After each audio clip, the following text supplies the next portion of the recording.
Brazil's soccer dream, the kids who never made it. So we always hear about the Neymars, the Ronaldinhos, the legends who made it out.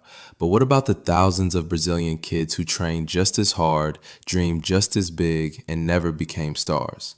Today, let's talk about the life of an ordinary Brazilian football player, because honestly, their story is way more common than the fairy tale.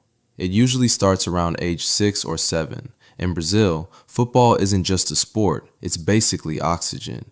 A kid grows up kicking a ball in the street, on dirt fields, sometimes barefoot because proper boots cost more than his family can afford. And if he shows any talent at all, someone notices. Maybe a local coach, maybe a scout from a small club. By age 10 or 11, he might join a youth academy.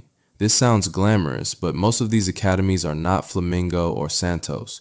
They're tiny clubs with barely any funding, crammed dormitories, and a diet that's just rice and beans if he's lucky. The kid leaves his family, sometimes moves to another city entirely, and lives with 20 other boys in a shared house. He trains twice a day, goes to school maybe half the time, and everything in his life revolves around one goal: getting a professional contract. His parents back home are counting on him. In many cases, the family has sacrificed everything for this chance.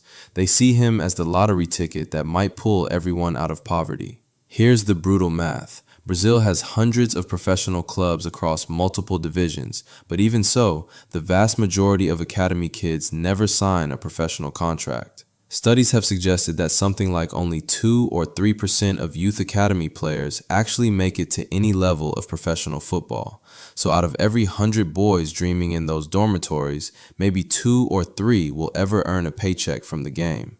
Let's say our guy is one of the lucky ones. He signs a contract, but it's with a 4th division club. His salary might be close to minimum wage, sometimes even less. He plays in front of a few hundred fans, travels on overnight buses to away games, and shares a tiny apartment with 3 teammates. There's no glory here, no endorsement deals, no fancy cars.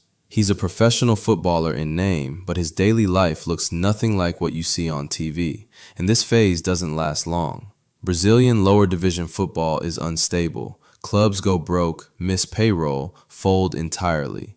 A player might bounce between 3 or 4 clubs in as many years.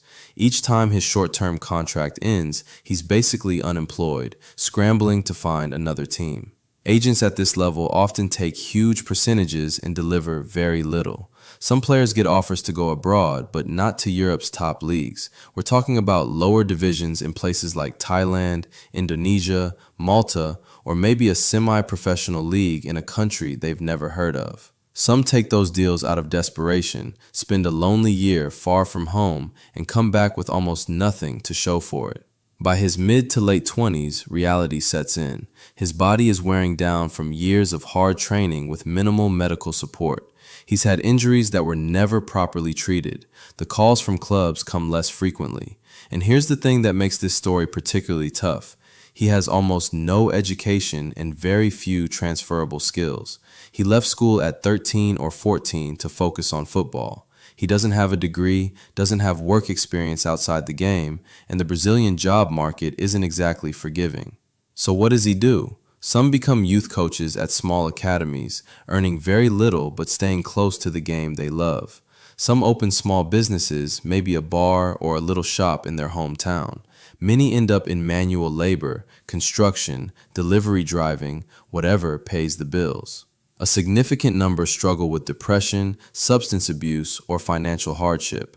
The transition out of football is brutal because their entire identity since childhood was built around being a player. And yet, if you ask many of these guys whether they regret it, a lot of them say no.